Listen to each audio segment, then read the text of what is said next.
Yeah, are you able to see my screen, PPT? Yes, sir. Yes, sir.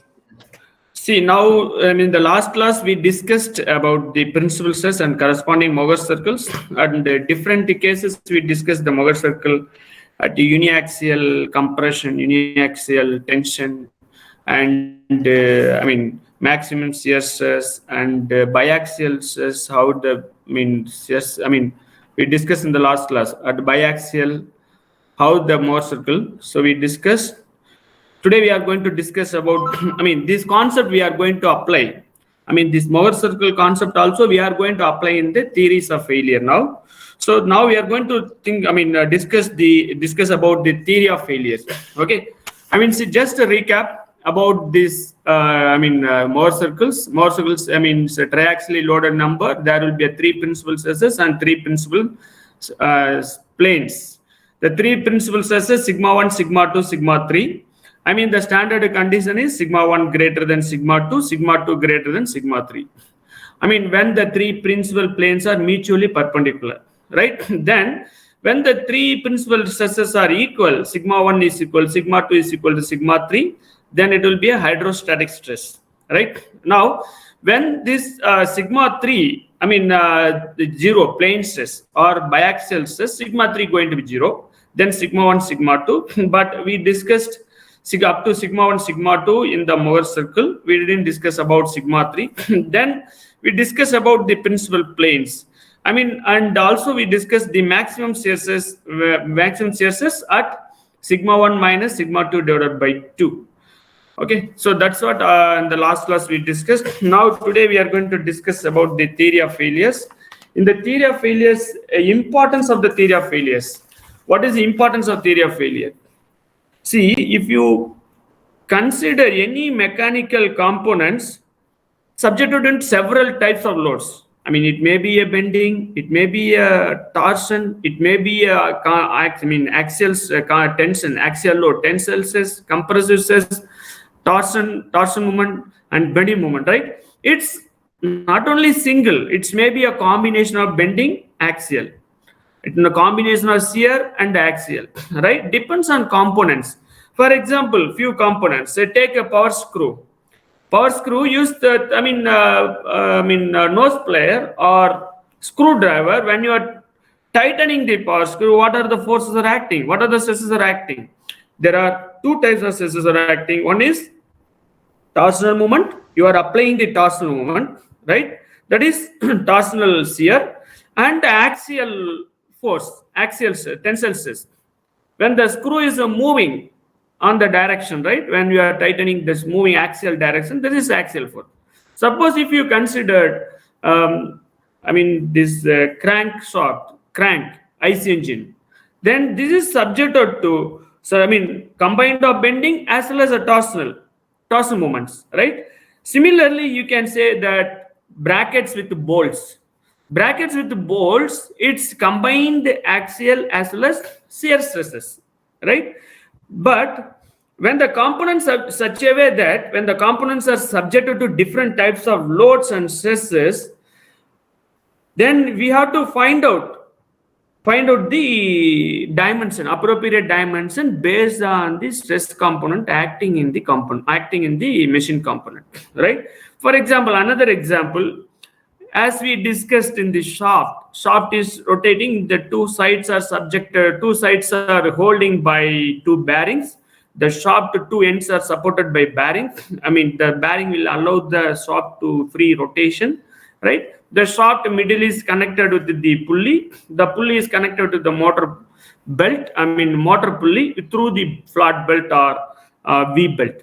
Okay, this now the power transmission going to happen. Then what are the stresses are what are the components are playing in that different types of loads, bending moment and torsion moment, right? So then the failure of the components is broadly classified into two groups. One is we can say elastic failure, another one we can say that yielding failure. Now elastic failure is nothing but elastic deformation.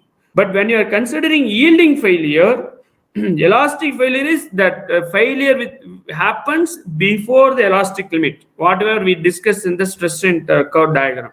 Now, yielding failure, it's the provides the excessive possible deformation, plastic deformation.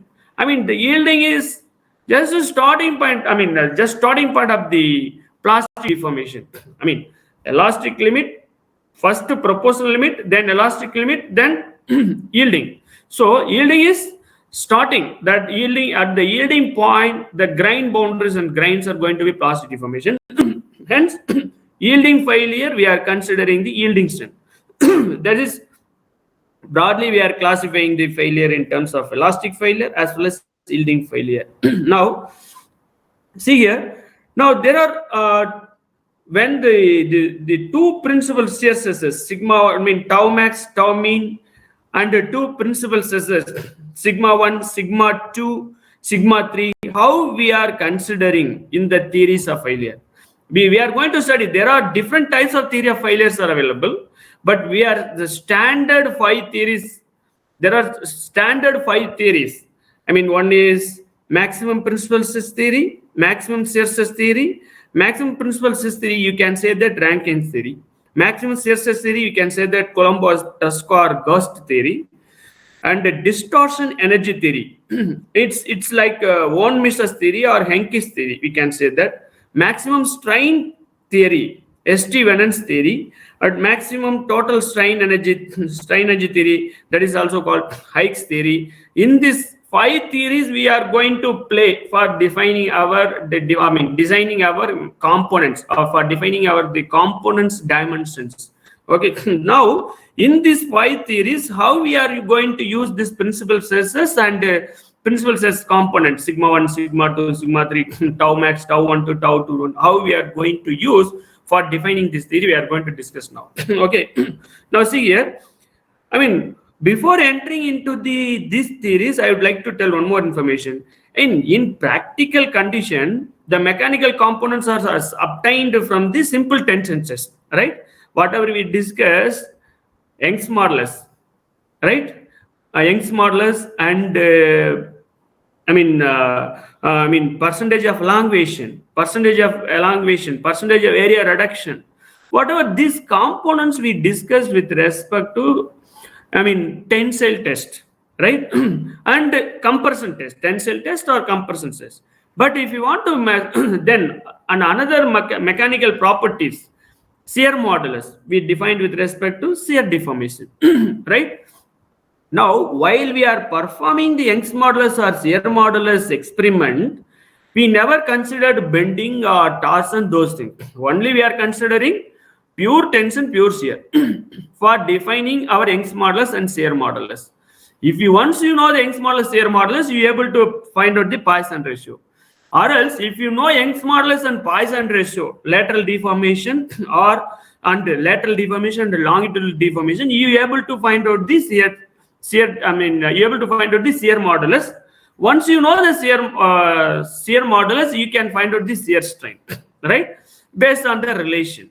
But in this standard testing procedure, we are not at all considering the many components, many types of loading.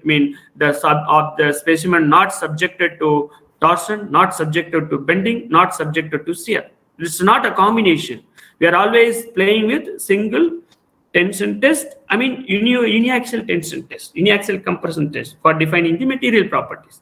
Now we are going to correlate this standard test procedure and corresponding values. We are going to correlate with our principal stress value for defining this theory. Okay, that's what our intention here. So in the tension test, the specimen is axially loaded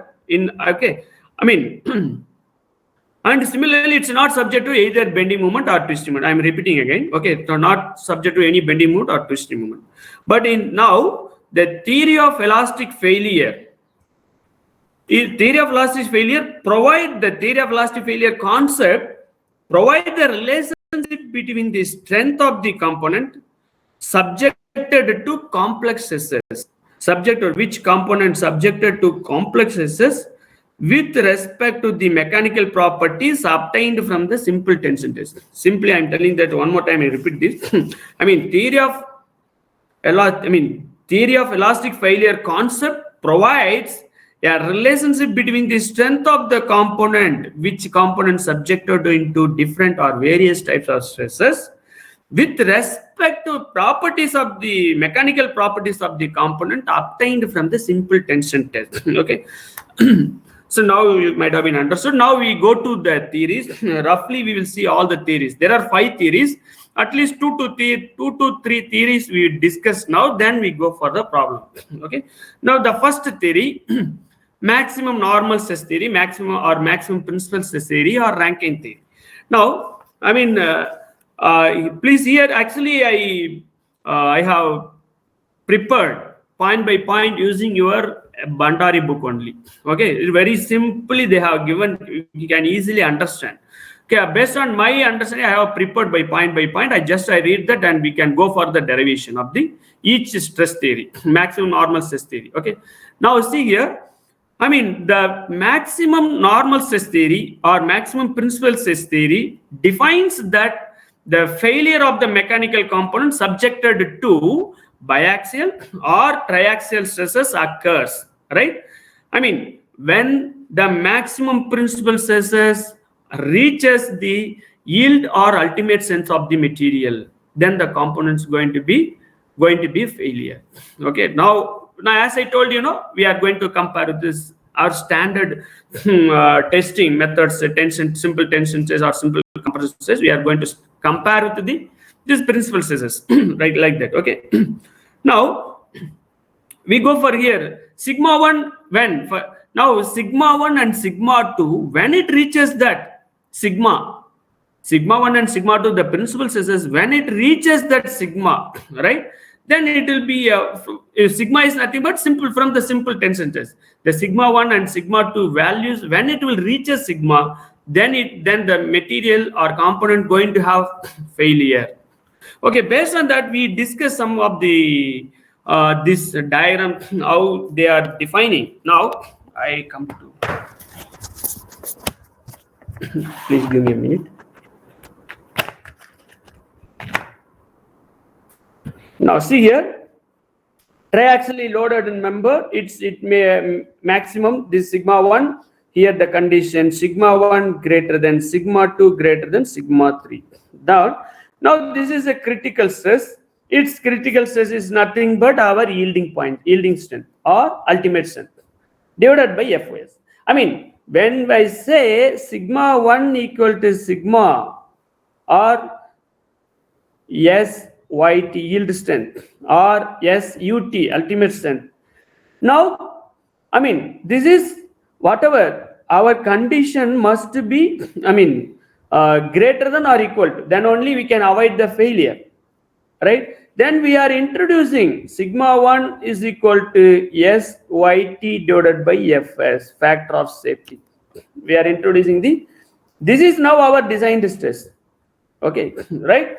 Now, failure occurs when it will be greater than or equal, failure going to be occur.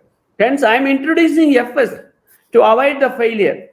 To avoid the failure, the sigma 1 value is now less than the SYT yield point strength or ultimate strength. Now, right? Now, during biaxial load. Now, sorry, triaxial load. This is a triaxial load. For biaxial loaded number, sigma 1, sigma 2 we are considering because sigma 3 going to be 0. Then during that time, mean sigma 1, sigma 2 greater than sigma critical. It's failure. Then this case also, I can say that sigma 1 is equal to sigma 1 greater than sigma 2. Now one by one we'll see that.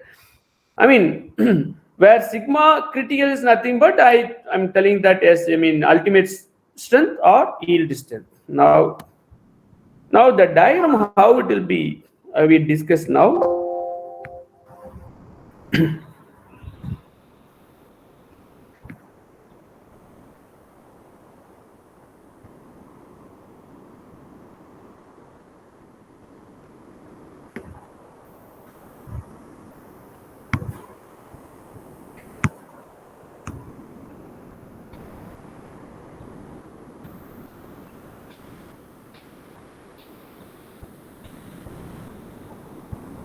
Yeah. Now, just we go through brief discussion about this diagram because you have to understand this diagram. Okay. Now, first case we considered this biaxial stress or triaxial stress, right? The component subject to biaxial stress or triaxial stress. Now see here. Now apply the conditions. Now sigma 1 greater than sigma 2 greater than sigma 3, right? Now when sigma 1 is equal to SYT, then the material going to have failure. Then I'm introducing this factor of safety. Sigma 1 is equal to SYT divided by FS, factor of safety. Now I'm going to draw the maximum normal stress theory region of interest. What is the failure region? Which one is safe region? We are going to identify with the help of the normal stress theory, maximum normal stress theory or maximum principal stress theory. First case, I am considering sigma 1 greater than sigma 2. In this case, the component subjected to sigma 1 component subjected to tensile load. Then I am considering SYT. SYT. Take axis X, Y axis. Now in this case, now this is I am considering sigma 2. This is I am considering sigma 1 axis. Okay. When the component subjected to sigma 1 is equal to SYT, ultimate strength, this is axis, sigma 1 axis, sigma 2 axis. Now I am mentioning the point here, SYT. This is maximum.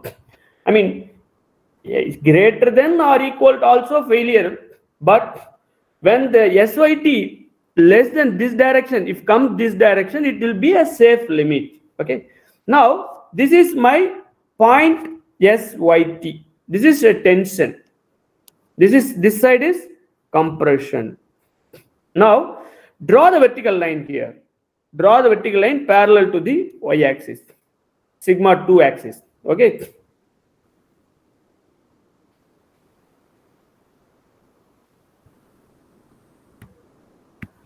Now sigma 2 axis. Now similarly, the same sigma 1 now subjected to the component subjected to compression, then it should be a sigma YT minus or sigma YC minus. Then I am putting the point here, sigma YC or SYC or SYT. Okay, sigma, because of compression I am putting C, yield compression. Now draw the vertical line here. Now second case, at the second case, now the second case, my sigma 2 is greater than sigma 1. This case sigma 2 is greater than sigma 1. Now sigma 2 is going to have a tension. Sigma 2, the component sigma 2, the principles of sigma 2 going to have a tension SYT or SUT in positive side. Then I draw the line here. This is, so I point out here SYT. SIT. Draw this line, vertical line, okay? Earlier. Now this is the line I'm considering this A, B. This is the line I'm considering this D and C and D. Earlier I didn't put, now earlier I didn't put, now I am putting. Now corresponding this point you draw the another line.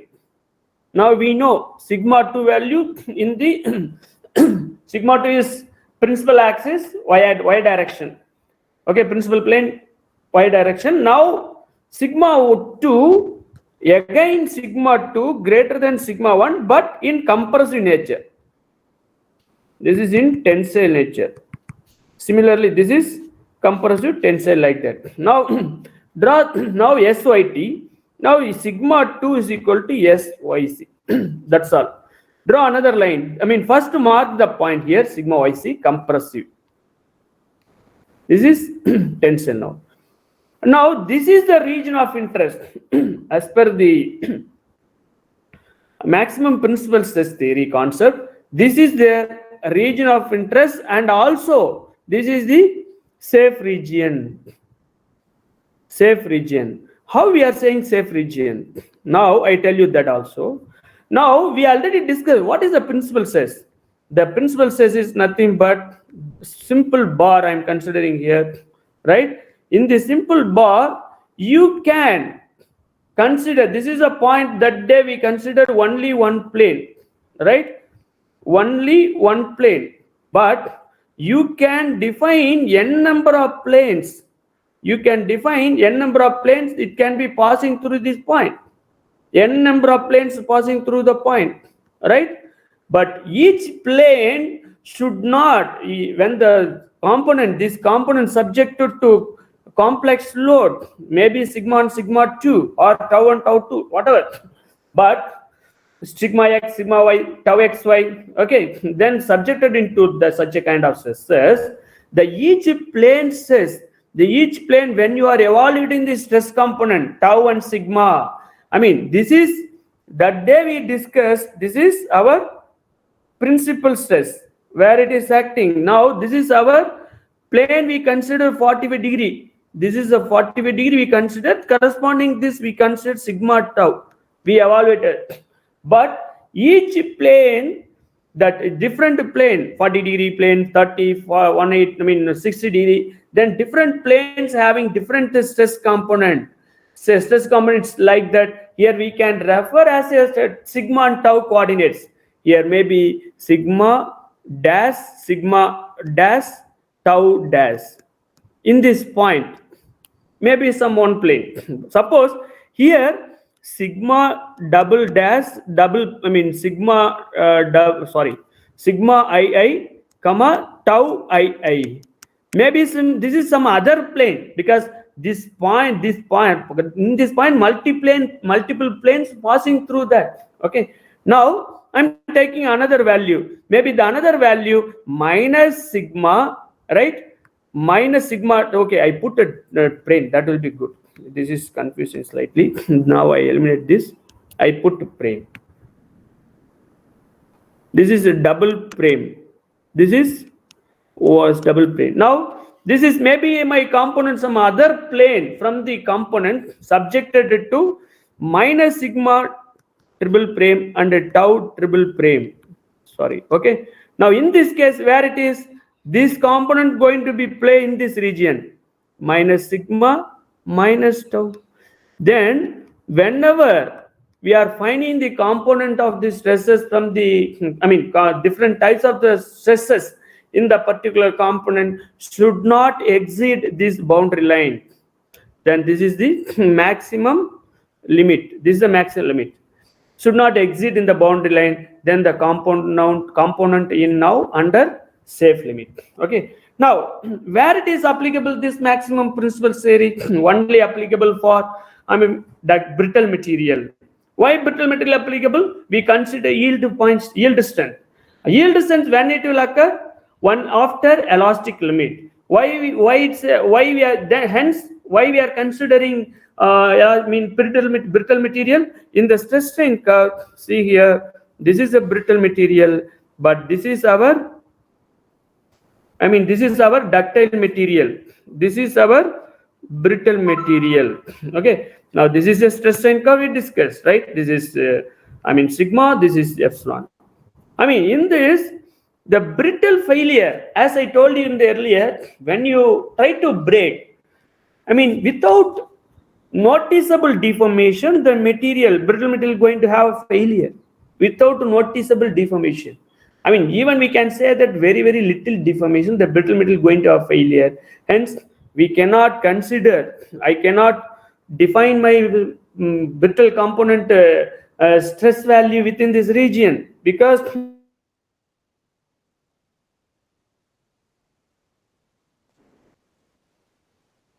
hence I'm always trying to deal with this region.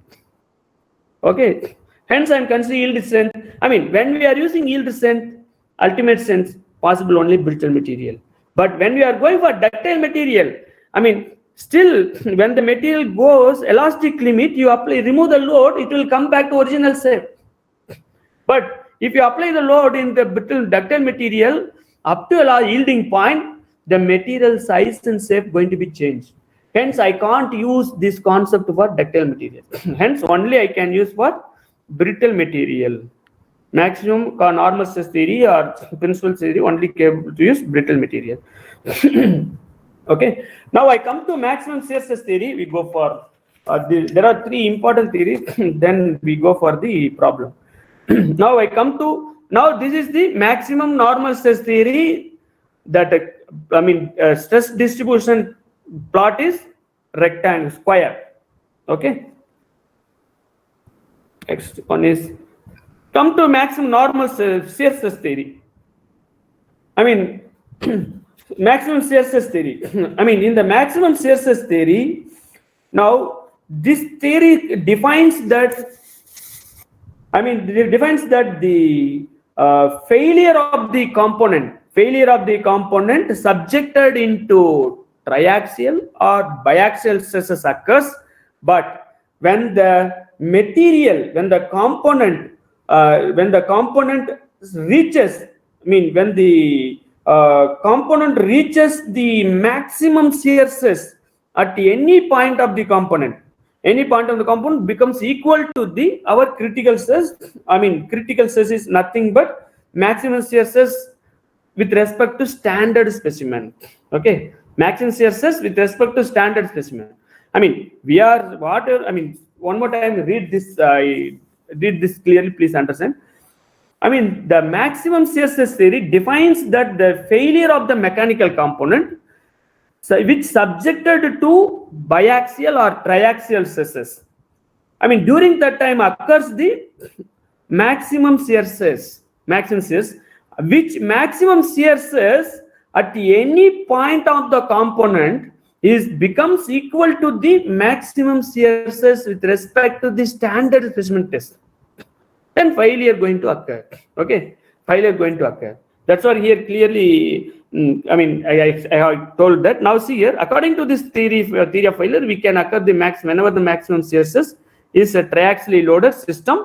We are following this condition. Triaxially loaded system. Sorry. See here, this similar thing. Whatever discussed this earlier concept, sigma 1 greater than sigma 2 greater than sigma 3. As per the Mohr circle, we know what is tau max.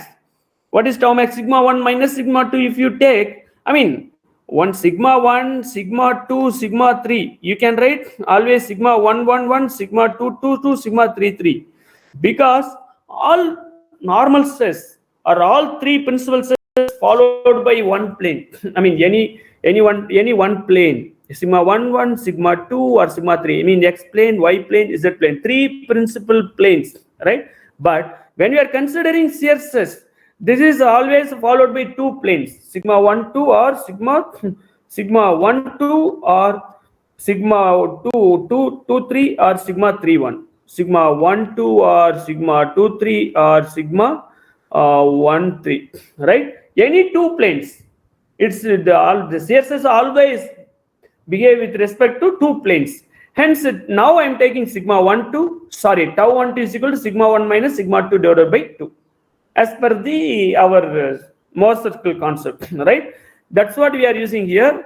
Now, see, if I am taking biaxially loaded, this is a triaxially loaded. Now, this is a biaxially loaded. If sigma 1 minus sigma 2 divided by 2, there are three components, right? Two components. Sigma 3 going to be 0, then sigma 1 and sigma 2. Sigma 1 minus sigma 2 divided by 2. Greater than or equal to sigma critical divided by Fs. That's what which I told in the statement. When the maximum shear stress occurs with respect to the standard test specimen, this value obtained from the standard test specimen. This is not obtained from our component. Okay. When our component, this is our component stress value.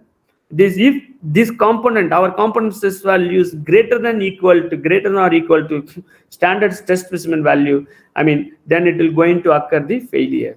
Now, now we consider here also sigma critical. I am assuming that sigma SYT and SUT.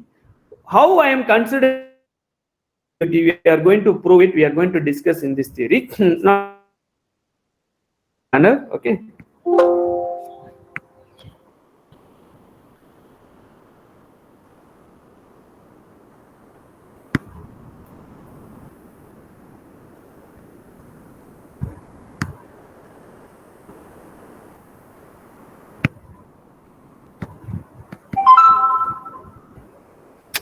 sorry pa.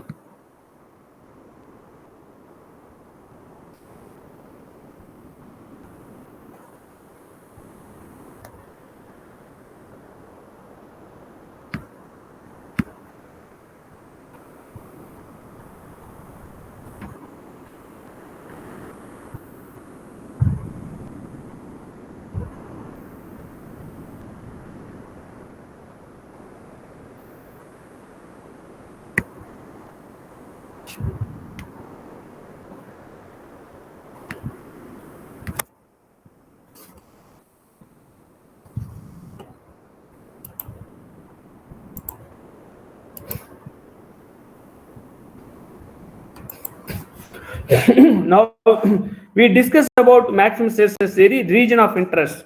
What is the region of interest? I mean, where is the safe region of interest? Where is the failure region? We are going to discuss now, right?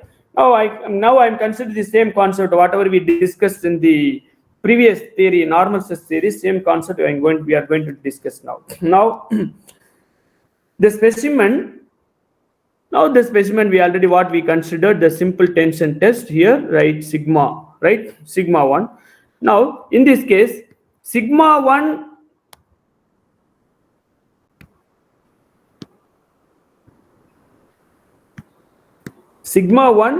not equal 0, sigma 2 equal 0. Then as per the Mohr circle concept, we know tau max is equal to sigma 1 divided by 2. When sigma 1 by 2, I'm considering sigma 1 by 2, right? Sigma 1 should not exceed, I mean, maximum possible SYT or SUT. SYT or SUT. SYT or SUT. Now, tau max is equal to, I mean, SYT divided by 2, then 0.5 SYT. Now, I would like to apply the factor of safety to avoid the failure. Now, tau max is equal to 0.5 SYT divided by FS. This is very important when we are going to discuss the problem. We are going to use this concept for defining the tau max. If they will give in the tau max, they give the principal stresses. In the principles, from the principal stresses, we are going to obtain that, right?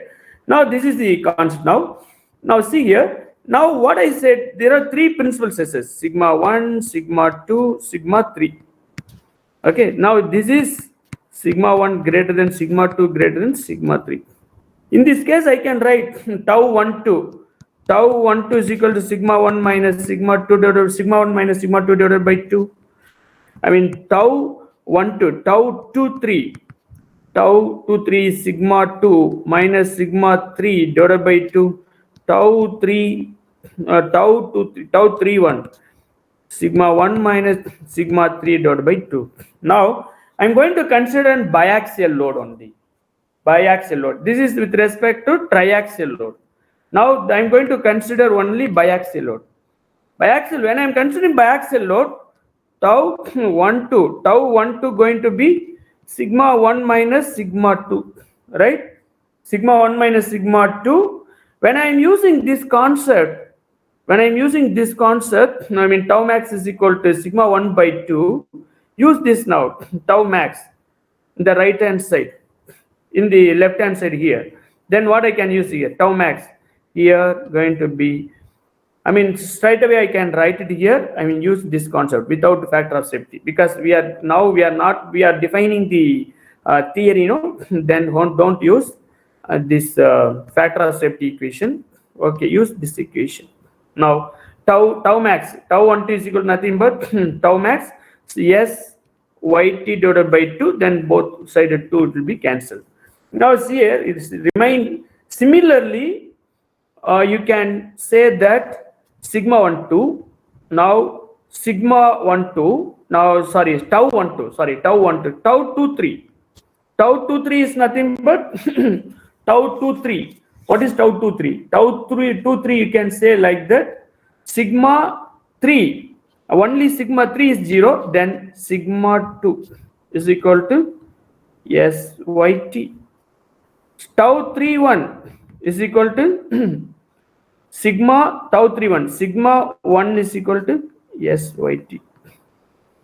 Okay. Now see here. Now I am introducing, what I said earlier, if you go to the Mohr circle, right? One side is positive, this side is positive. See here, this side is negative here, this side is tensile, this side is, compressive, sorry. This side is compressive. This side going to have compressive. Okay, this is tau max. This is a tensile.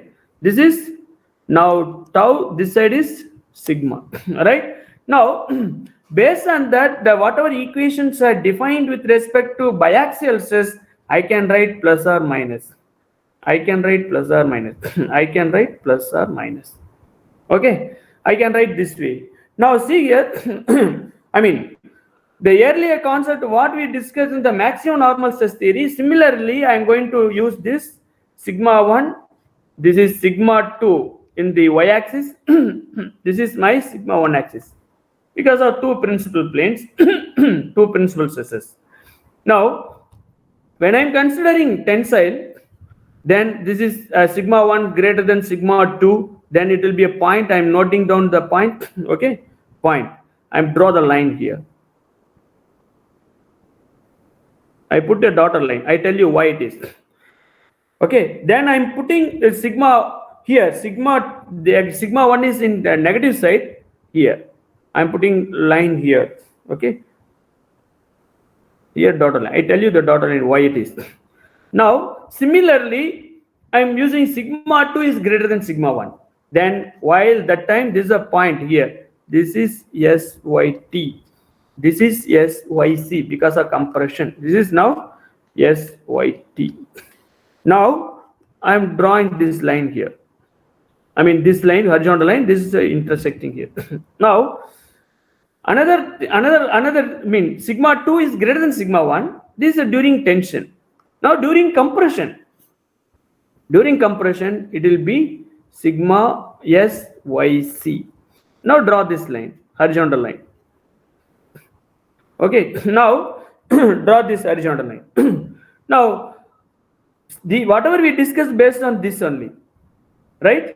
Now, go to this equation. Now we are going to consider these two equations. See here, these two equations eligible for this two equations. This equation, it can be used for first quadrant. Quadrant 1 is possible. This is this equation going to be third quadrant. This equation going to be in third quadrant. Okay, this equation going to be used in the third quadrant. This is third quadrant. This is first. Now, when I am considering this equation, now this one. Now this one, it's satisfying the second quadrant as well as fourth quadrant from the figure. Now see here, sigma 1 minus sigma 2. When I considering sigma 2 is 0, here sigma YT. Sigma YT, this is, this is like a line in inclined line. When you use this here, is going to be equation. For example, I can write sigma x is equal to sigma 1, y is equal to sigma 2, and the constant a is equal to SYT. Then x minus y is equal to a plus or minus a. When you are using minus, x minus y is equal to minus a. That is nothing but sigma 1, sigma 2, sigma 1 minus sigma 2 is equal to minus SYT. You are going to get this inclined line. This is the equation, no? Linear equation, right? Inclined line. Similarly, when you are considering the equation x minus y is equal to plus a, then this equation going to be, this line going to be formed. You can verify it. Suppose I am putting sigma 1. For example, I am considering this sigma 1 minus sigma 2 is equal to minus SYT is nothing but SYC, right? Now I am putting here sigma 1 is sigma 2 is 0. Sigma 2 is 0, then sigma 1 going to be minus SYC here. When I am putting sigma 1 is 0, then the sigma 2 going to be satisfying this point, right? I can join these two lines. Because, okay, I come to this. Similarly, you take this line. Sigma x minus sigma 1 minus sigma y is equal to plus a. When you put sigma 1 is 0, sigma 2 going to be minus sigma yt, then compress you this point. When you put sigma 2 is 0, then going to be satisfied this point, then this quadrant. This is second and fourth quadrant. This is third quadrant. Okay, now this is the, what is this? This is hexagon line, right? Now this is our, whatever I already told you, any component, if you take a small rectangular bar, the particular point, any particular point, multiple planes, infinite number of planes passing through that. If you find all the component from these planes, some n number of planes, all stress components should be within this region. Then the component is safe limit. Otherwise, the component is not safe limit. Okay. Now this is the now in this theory, it can be useful for ductile material. This theory can be useful for ductile material because see here, for especially these two quadrant, please listen here, very important key points. If you consider these two quadrants, and second, this region is not exceeded, not reached in the yield point. This region, if you consider, not each reached in the yield point. Hence, we can apply this concept for brittle, the ductile material. Okay, because this region. Now, what is sigma 1? Here, where is this? Where is my tau max? Here I can tell that, this is x-axis, y-axis. Now I draw the line 45-degree angle. Now I draw the line 45-degree angle, this line, now this line.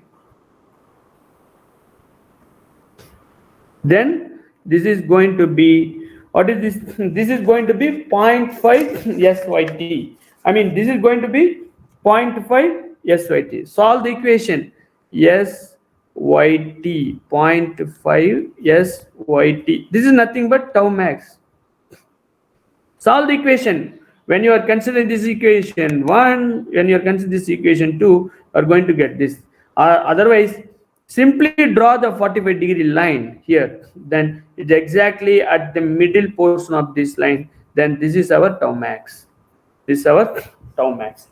So this is now, maximum normal. This is the maximum shear stress theory in hexagon shape. As compared to the maximum principal theory, this is totally different. Okay. Now I come to this, the last theory, a distortion energy theory. Now the last theory is the distortion energy theory. The maximum distortion energy theory is one measures theory. According to this theory, whatever the same statement, I'm going to modify a little that. That's all.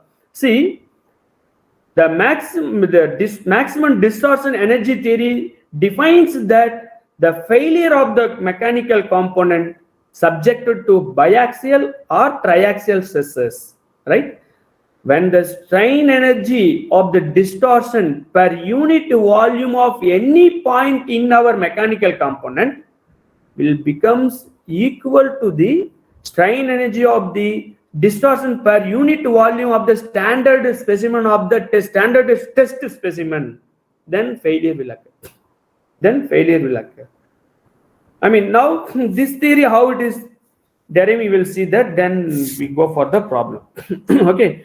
Now, distortion energy theory, we are going to consider for biaxial. When we are considering triaxial stress, this is the theory already derived it. 1 plus mu divided by 6e into sigma 1 minus sigma 2 squared plus sigma 2 minus sigma 3 whole squared plus sigma 3 minus sigma 1 whole squared are greater than equal to 1 plus mu into divided by sigma 6e. This is in triaxial case. When you are considering, triaxial case, this is int sigma 2 sigma critical stress square biaxial load, biaxial stress, when only consider sigma 1, sigma 2, two principal stress. Then when you are considering two principal stress, okay, so really here some mistake is there, I will correct it later. Okay, when you are considering two principal stress, we can say this should come here. Sigma 1 squared minus sigma 1 sigma 2 plus sigma 2 squared is equal to critical stress. This is obtained from the standard test specimen. This is obtained from the our component. That's what I'm saying. Here that the strain energy of the distortion, per unit volume at any point of the component, when it will be equal to the strain energy distortion per unit volume of the standard test specimen. When it is equal, the specimen is going to be failure. Now, corresponding the diagram we discuss, just briefly we discussed that. Okay.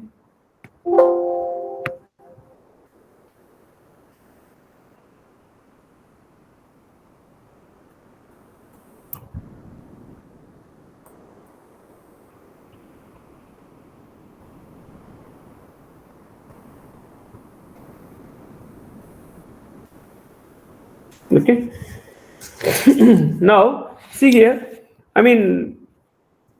you consider unit cube subjected to three principal stresses. The unit cube is subjected to three principal stresses. Okay, this is simply a draw here.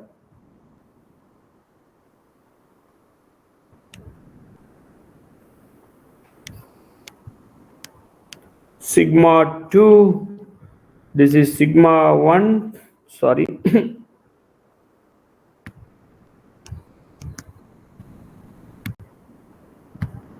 This should be axis, this axis, right? Sigma 1, this is sigma 3.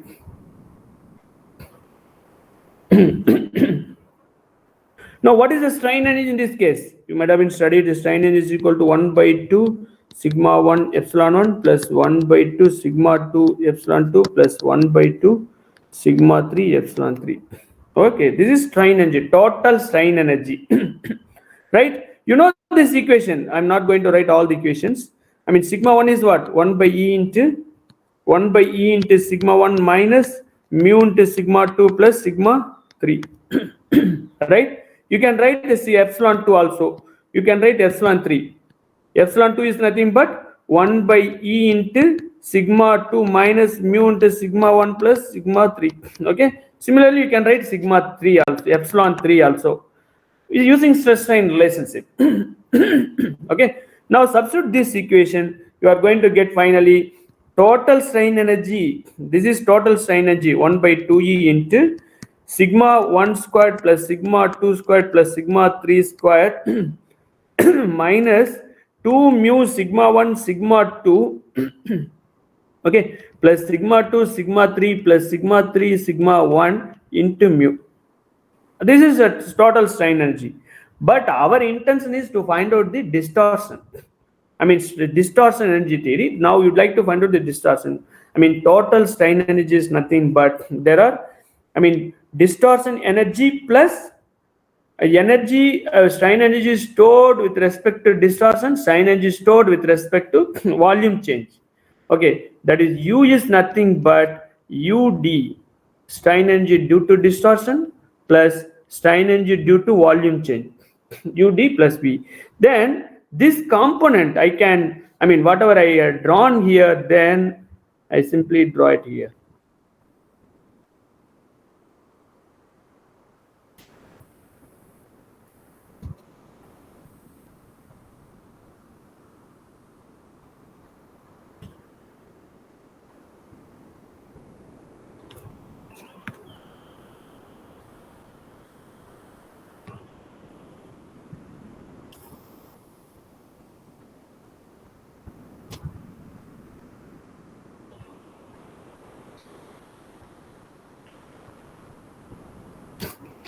Now this is sigma 2, this is sigma 1, this is sigma 3. Okay. Now similarly, it should come like this. Actually, it should come like this. It should not be like this because this looks like perpendicular to each plane. No, it should come like this. Now this is now due to distortion effect. Due to distortion effect, sigma 2d. This is distortion effect, sigma 3d. This is due to distortion effect in sigma 1d. Sigma 1d. Now similarly, you can write it here. Similarly, you can write it here. This is sigma 2v. This is sigma 3v. This is sigma 1v. Okay.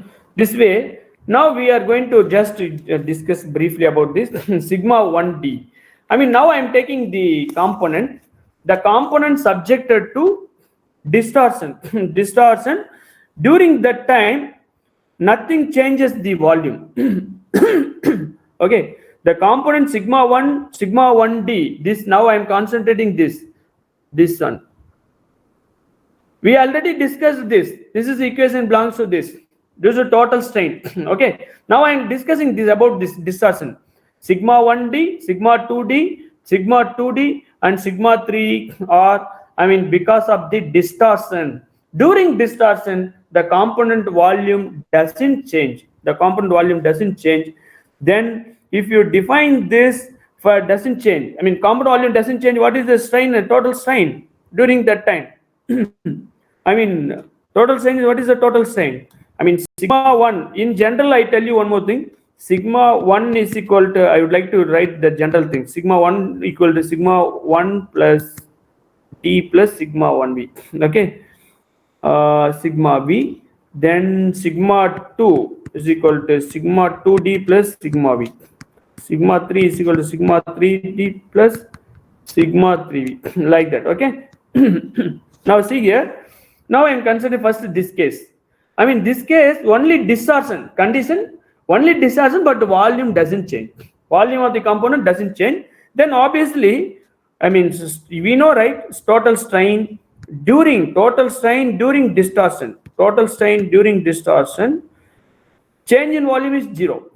And hence, epsilon 1d, epsilon 1d plus epsilon 2d plus epsilon 3d going to be 0. Then substitute the value here. What is epsilon 1d? The same equation. Epsilon 1d, use here d. That's all. D. Sigma 1d, sigma 2d, sigma 3d. Similarly, epsilon 2d here, 2d. This is already we know. Simply extrapolate this equation here. Then finally, you are going to get sigma v is equal to 1 by 3 into sigma 1 plus sigma 2 plus sigma 3. That's all. Now, this is equation now. Now, this, I mean, change in volume, the strain energy, U corresponding to the change in volume of the given, already we given here, this one, right? Where you can see here. This is already change in volume, the strain energy, total strain energy, right? Now, here I am considering sigma 1, sigma 2, sigma 3, all are going to be sigma V. Sigma 1, sigma 2, I mean, epsilon 1, epsilon 2, epsilon 2, epsilon 3, I am going to consider as a, I mean, epsilon V. Sigma 1, sigma 2, sigma 3, I am going to consider sigma V. Similarly, epsilon 1, epsilon 2, epsilon 3, epsilon, we are going to consider epsilon V. Then UV here, now the strain energy corresponding change in volume. This leave it now. Strain energy change in corresponding to volume. UV, change in volume. Okay. Now 3 into, simplify this equation. 3 into 3 by 2 into sigma V into epsilon V. Okay. Sigma V is equal to epsilon V. Okay. Now this is UV we know. Now U already we know. Then UV we know now. Then V is we obtained from this during the distortion. No change in volume. During the distortion, we defined sigma V. Then substitute here. Then we are going to get UV value. Sorry. Yes.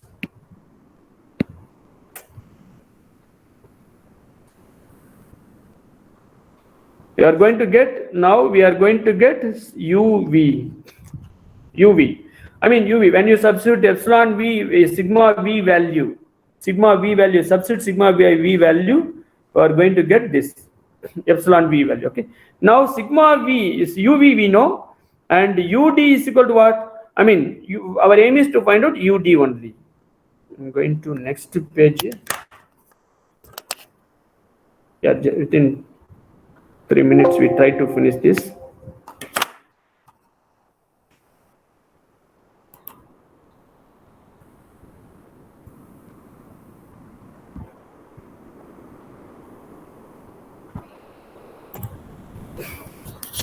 Yeah. Now, I mean, UV, we are going to get, it's 1 minus 2 mu into sigma 1 plus sigma 2 plus sigma 3 whole square divided by 6e. Right? Now, U already we know. U already we very well, you know, UD plus UV. U already we know. UV we know now. Then find out UD. UD is equal to, we are going to get it like this. UD is equal to, I mean, 1 plus mu, sorry, 1 plus mu divided by 6e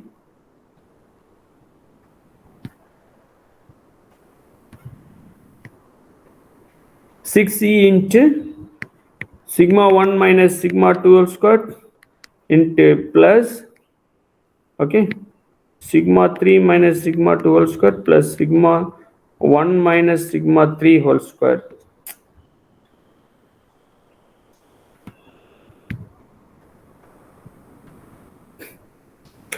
Now this is at biaxial stress. At biaxial stress condition. Sorry, triaxial. Sorry, this is at triaxial stress condition. Now, now I would like to, the same condition I would like to consider as a uniaxial condition, because uniaxial condition is a standard stress specimen. Then what will come? I mean 1 plus mu divided by 3e into, it will come sigma 1 squared. Sigma 1 squared, it will be simplified this, it will come sigma 1 squared in, but it's sigma 1 squared I am considering as a sigma t squared. At sigma 1 is equal to SYT. Now equate this equation. This is at standard specimen. Now I would like to equal both the things. This is equation A, this is the equation B. Finally, we are going to get 2 sig YST squared is equal to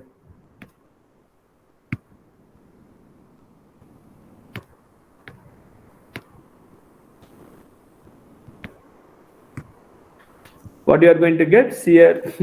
I mean sigma 1 minus sigma 2 whole squared plus sigma 2 minus sigma 3 whole squared plus sigma 3 minus sigma 1 whole square. This is the equation we are going to get. Now, because this equation is important when you are going to draw our safe region, how to identify the region of interest. With the help of this equation only, we are going to draw that. Okay. Now, sigma YT. Now, whatever we discussed maximum stress test theory and maximum normal stress theory. This is a two-dimensional. We consider sigma 1, sigma 2. Similarly, I am going to consider here also biaxial stress now. That's what, because our axis we are going to consider sigma 1, sigma 2 for identifying the safe limit region. Hence, I am considering this. Then better to erase this. Now I come to this. Now sigma YT squared, SYT squared is nothing but, whenever considering this, sigma 1 squared minus sigma 1 sigma 2 plus sigma 2 squared. Sigma 2 squared.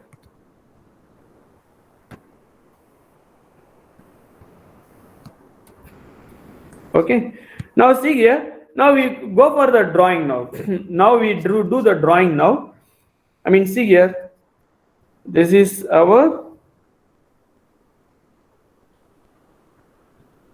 sigma 1.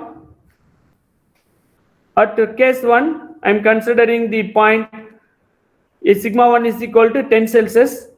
Point here we can't draw the line. Only I'm putting the point sigma 1 SYT at a 10 side. Sigma 1 greater than sigma 2. Sigma 1 greater than sigma 2 but a compressive SYC. Here sigma 2 greater than sigma 1 SYT. Sigma 2 greater than sigma 1 but a compressive SYC. Now I'm considering this equation now for plot our safe region. For plotting our safe region, I'm considering this equation now. Okay, now see here, this is nothing but x squared minus xy plus x squared minus xy plus y squared is equal to some constant, right? Some constant. See, in this, now if we consider this is what is this? I mean, this is a second order polynomial, right? Yes, sir. Tell me, Pa. Hello? Second order polynomial, then if you apply the condition, whatever we discussed earlier, this is going to be ellipse.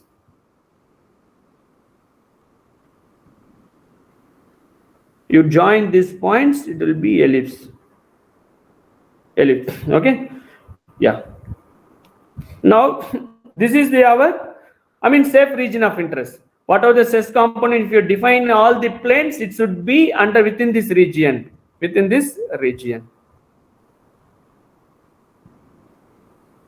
I mean, this is what is the major axis here? The major axis, if you solve this equation, this ellipse, which solve this equation, the major axis is going to be root 2 SYT. I mean, minor axis, root 2 divided by 3 SYT. Root 2 divided by SYT. Now, this is our safe region. Now, comparison. I mean, how do we measure now we are going to select which theory is best now. I mean, this is now, in this theory is suitable for ductile material. This is ellipse. But this theory is suitable for ductile material. So, ductile material. Now, the last thing, see here. Yeah, do you have any doubt? Someone asked something? Hello? Yeah, tell me, Pa. Someone asked doubt. Do you have any doubt? No, sir. Okay. Now, the comparison of all theories. See, earlier whatever we discussed, anyway, now this, to draw this, perpendicular line, 45-degree angle. When you draw the 45-degree angle, then it will become a 45-degree angle. Here, this is going to be, 0.5 times, 0.557 times SYT divided by root 3. This is our tau max. SSY. Yes, this is our tau 12 or tau max. I can tell another way this one, how it came. You consider this theory now. We know already stress and Mohr circle. In the Mohr circle, what do we know already? This is our.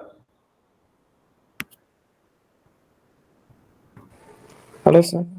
Yes. It's already 9:42. Can we stop here, sir? Yeah, just please. Sorry, I complete this today. Yeah, just give me 2 minutes. Sorry, Pa. I increase the speed later. Now this is our tau max. This is our sigma 1. This is our sigma 2. Sigma 1 is equal to minus sigma 2, right? Is equal to tau max, right? Similarly, see here, this is our tau max. Now I am considering in this equation, sigma 1 here, substitute here, sigma 1, sigma 2. Now what will come? When you substitute this, then you are going to get sigma 1 squared plus sigma 1 2 squared, sigma 1 squared plus sigma 2 1 squared, again sigma 2 squared, sigma 1 squared, sigma 2 squared, sigma 2 squared, or sigma 1 squared plus sigma 1 squared, sigma 2 squared. Then SYT is equal to 3 sigma 1 squared, right? Now this is SYT. Okay, now this is going to be tau max. Now here this SYT is nothing but sigma 1 is SYT. Okay, now tau is equal to 1 by root 3 SYT. Sorry, this is little confusing. I remove this. Okay, this is a tau max equal 1 by root 3 tau YT. When you draw this line 45-degree angle, then obviously the value going to be SYT divided by root 3. That's all. Now the comparison, the last thing, see here, if you draw the line, this line, this line, I mean, when now we are comparing all the theories, which one is better? Now I am comparing all the theories. Now see here, this is the dotted line is showing that, I mean, maximum shear stress theory, maximum shear stress theory, maximum shear stress theory.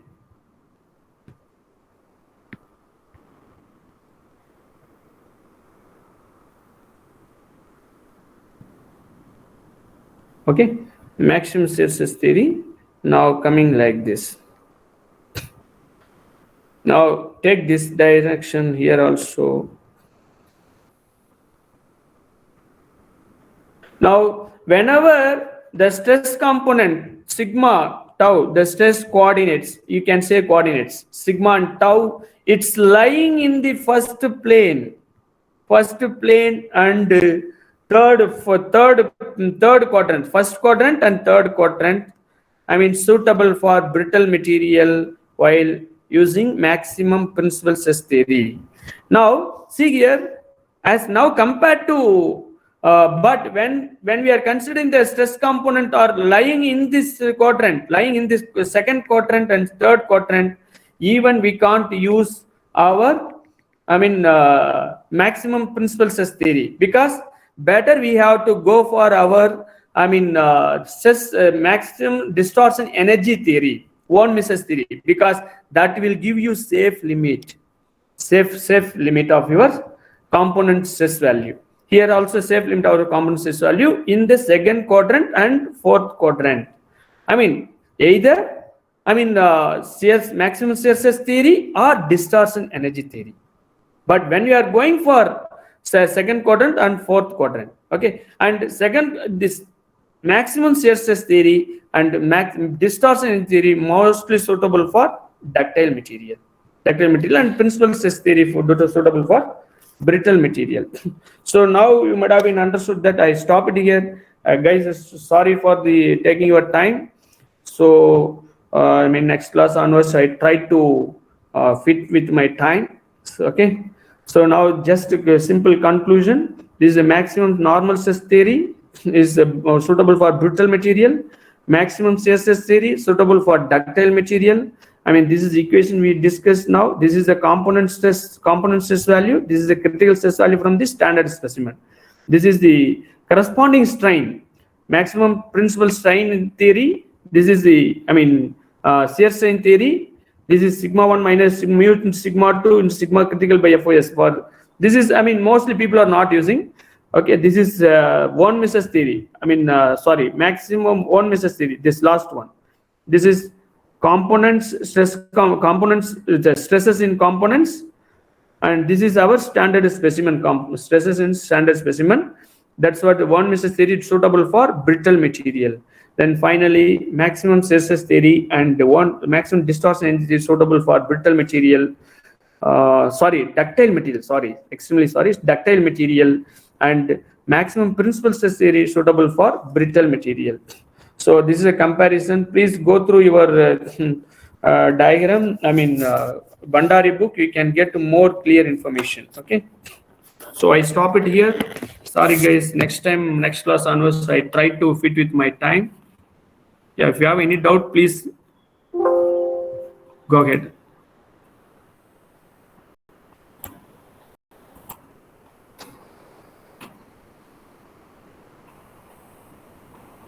Okay, do you have any doubt?